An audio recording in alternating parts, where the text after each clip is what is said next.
Lê Bằng.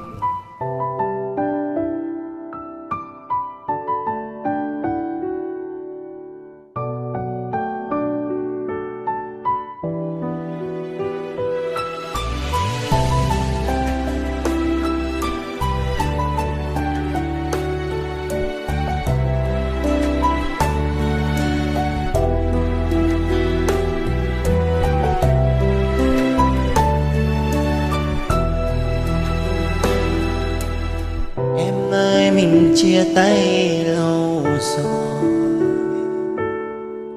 em cũng đã yêu thêm người mới. Anh thì vẫn cô đơn sớm tối, biết bao giờ con tim này được nghìn ngơi. Chơi vơi giữa bao tố cuộc đời, nước mắt cũng đã rơi nhiều rồi.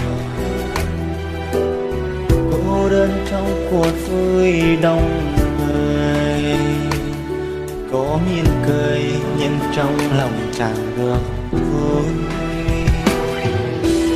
Khi đã yêu một ai thật lòng, đâu nói quên là quên được đâu.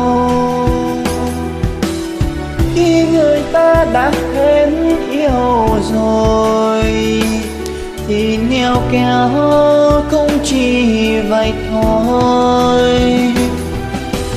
Nên đừng bao giờ gieo hy vọng, rồi giấc ta cũng chỉ bằng không.